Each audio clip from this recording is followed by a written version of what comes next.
Welcome back everyone, Mike McConville here again for String Tech Workstations, Stratford, Ontario, Canada. The pro guitar techs by nature are a pretty inventive bunch. I'm bringing you in to show you a bridge slotting jig that I've been using for the last 20 years. And I have sold these to my level 2 students in the guitar repair and design courses at the college that I taught for 23 years. So we live in an age where the corporate agenda dictates that your intellectual property is theirs. So engineers and inventors, in parentheses, sign their life away to whatever corporation they happen to be working with, and whatever ideas you come up with are not yours. It's a bit of an incentive killer, really, because artists and artisans, by nature, create. And whatever your religious stripe is, if we were made in the likeness of the Creator, then our greatest calling is to create. I don't want to go all religious on you.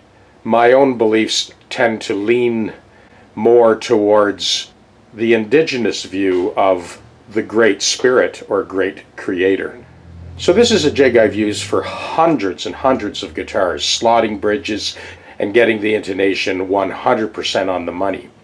So we really have multiple geometric challenges to contend with in coming up with a universal design that we can use over and over again for different depths of bodies or different body shapes. So this plate, as you see, kind of straddles the guitar, and what I have here is a plexiglass template that is essentially a duplicate of the Bosch Colt router base. This center pin is an indexing pin, and these little spring clips act as a positive stop. You have seen this in other videos, so I'm going to cut this slot, and as I take the jig apart, I'll explain a little more the thought processes behind this. I've never done any type of crowdfunding initiative. I'm just kind of putting it out there for all you guitar techs. If this is something I'm looking at doing, a small sort of commercial version of this that I can get out to my students, Patreon subscribers, YouTube subscribers, and just people in general that are working on guitars. If you think you may be interested in helping out with the crowdfunding campaign, send me an email and let me know. So let's get on with the job here. So I've already calculated the trajectory of the compensated saddle cut from the first string to the sixth string. Now with my plate and that indexing pin, I can toss that on the platform, slide it along. This is my positive stop for the treble side. This is my positive stop for the bass side. Much like the neck surgery kit that you guys have used, I have these windows cut in the indexing plate, and it allows me to really get a good read on the trajectory of the cutter long before I flick the switch on the router. So that's been determined. Now we're ready to make the cut.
Saddle. 2/3 of the saddle should be in the slot 1/3 above. This gives us maximum stability and maximum delivery of resonance.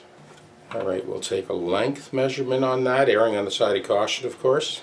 We've got our length and height measurement. Happy with that. That's nice and solid. This goes from the 2nd fret to the bridge. I basically get a read on the height of the 1st string And we just make a little tick here. And then I come across 6 strings, same thing, you just get a kind of reasonable height happening there. Good, that's looking good. So we'll check that radius. Beautiful, perfect match. And now we just connect the dots. And that gives us a perfect match to the fingerboard radius. Okay, so now we verify that height again. And that's good. It's a little bit higher than we need, which is great because we need to cut the compensation values yet. So that leaves us enough forgiveness to cut the compensation values, and after those values are cut, then we'll do the final height adjustment, and that will come from the bottom of the saddle. Out of the 400 videos that I've posted thus far, a lot of them are on fretwork. I started into this job and I thought, going to bring you guys in for a good close look at this one. So this guitar was refretted previously, I think more than once, and the fret slots were opened up and the frets were glued in. For you guys that are following my channel, you know that I'm not a big fan of gluing frets in. I really prefer to get a good mechanical fit.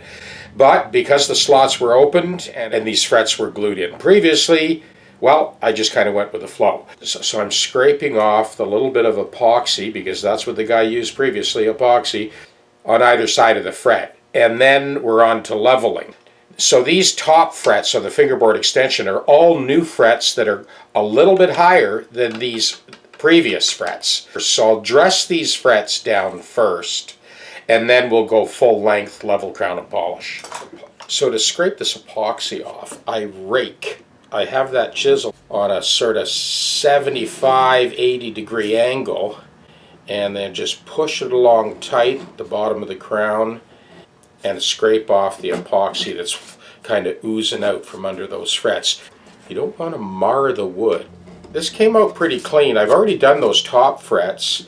Once that's done, then it's just a matter of cleaning up the rest here. So now we're ready to level the fingerboard extension. We'll start with that first, and then we'll go full length.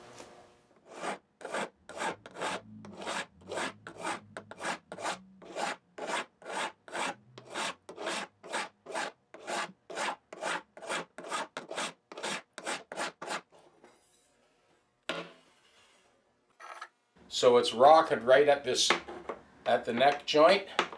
But I think we got it pretty close here, so I'm going to concentrate right at that 14th fret.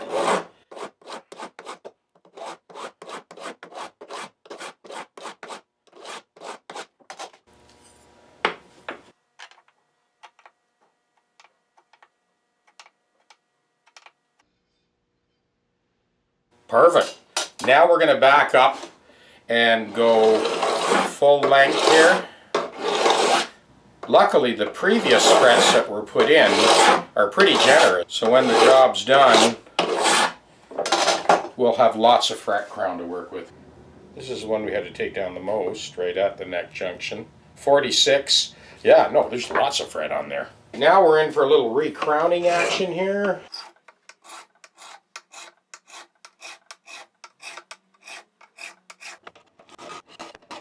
So this is video number 401, by the way. And I have mentioned this in several other videos. So you start at the center of the crown and work towards the body. I'll come around the other side and then file this way to get this side of the frets. Highest part on the radius, start here, work towards that outside edge. So we're just getting all that squareness out. And there is just a hint of fall off on that fingerboard extension, which is also best case scenario.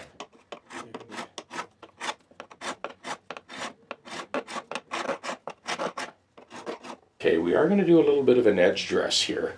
I like this length of straight edge, which is about 8 inch, because it gives you a chance to kind of check the neck in thirds. So it's good there. Yeah, this is good. Yeah.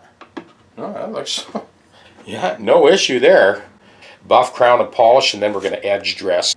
And I'll bring you in for a closer look. I get this nice cloth back 400 grit sandpaper from the good folks at Sandpaper.ca, super reasonably priced, and because it's that tough cloth back, it doesn't tear apart like the typical paperback sandpaper does. And in this case, 400 grit's all we do. I've already re-crowned with the Hosco crowning file, and now we're just kind of scrubbing those crowns back to dead center and getting rid of most of the playing marks that Jay's put in these previous frets. And that's looking mighty fine. So this is our 600 grit. I left that cloth back paper on there to sort of back up the more fragile 600 grit paperback.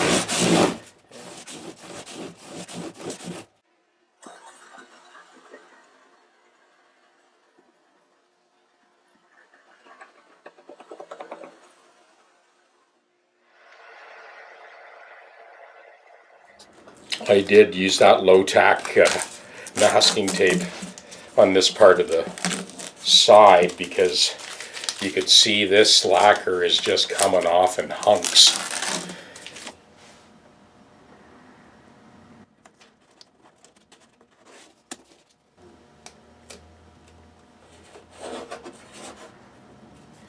And this is how we take care of that beautiful finish that Darcy laid on there while we're doing our edge dress.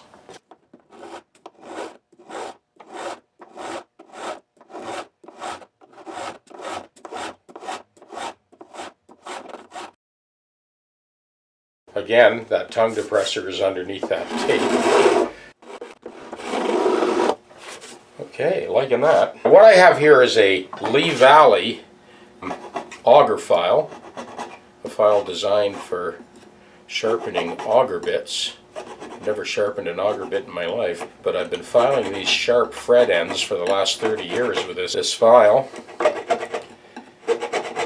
And it works better than anything else I've seen out there.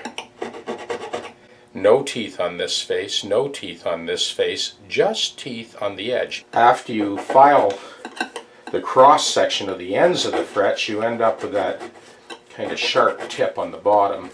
This little auger file takes care of that in a hurry.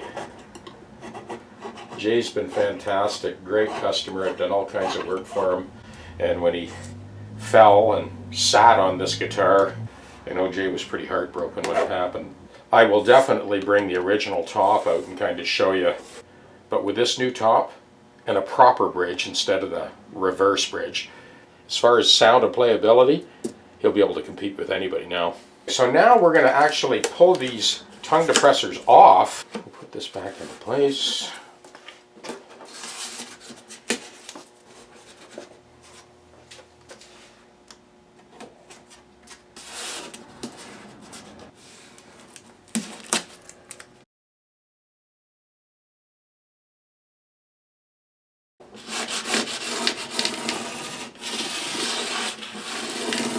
Liking that.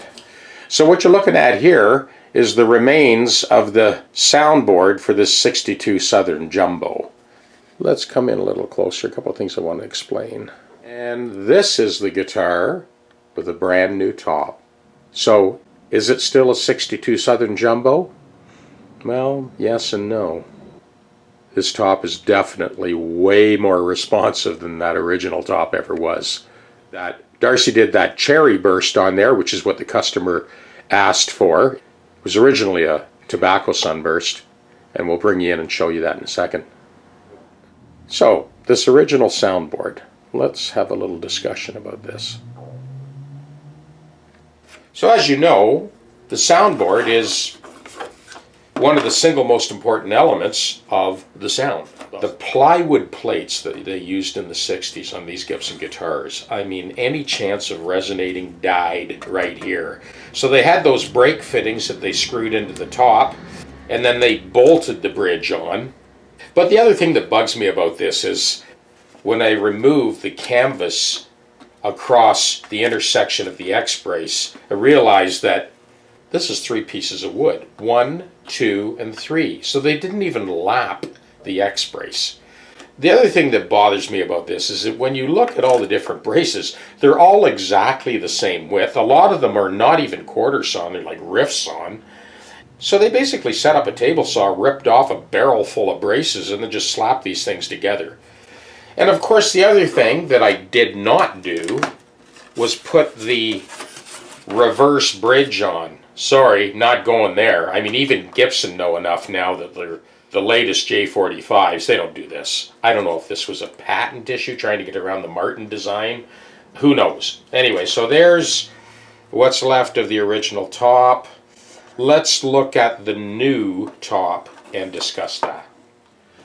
So here you can see we went with the standard sort of Martin style bridge, and you saw earlier in this video how I slot that bridge. I really love that original form of the pickguard, so I got this pickguard material, which is 3M peel and stick, ultra thin, does not disrupt the resonance of the top. And of course the neck was reset, and you will see multiple links on this video showing all of the various steps that I went through to get this guitar to sound, look, and play like this. And of course we've got a compensated nut. These are 12 to 53 strings tuned to concert pitch.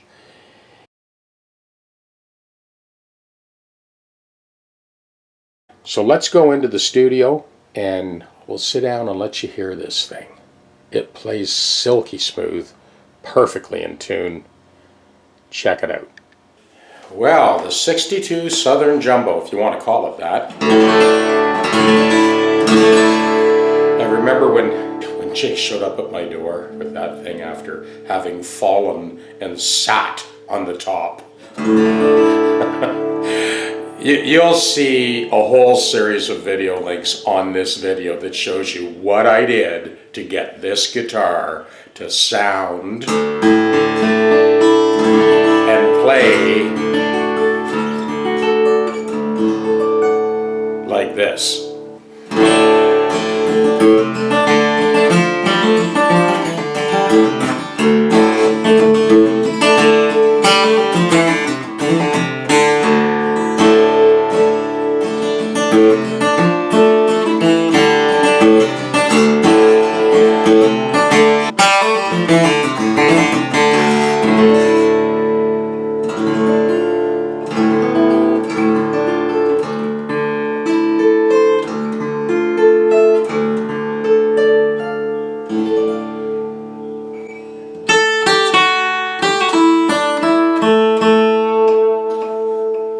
I'm sure that Jay will attest to the fact that this guitar has never had a quarter of the sound that it's got now.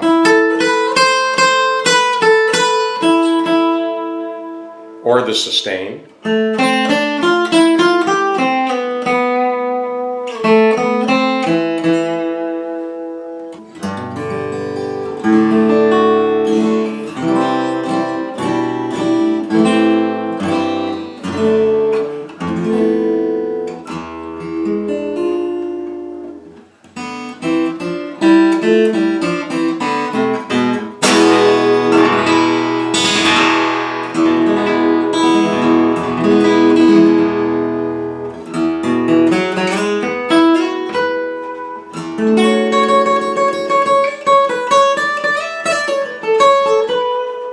It's not just that the voice is as big as a house. It's really easy to play. The string spacing on this neck was very tight.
This has got the whole spectrum, like super sensitive touch.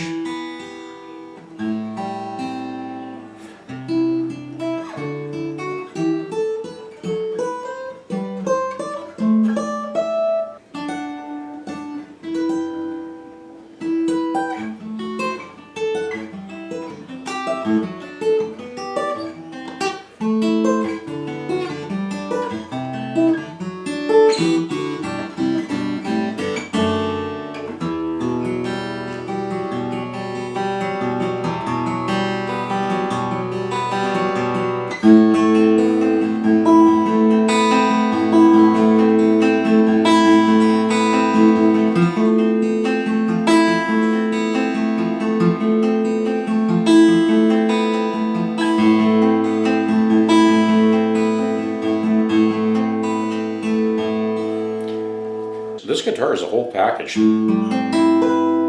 fingerstyle or pick.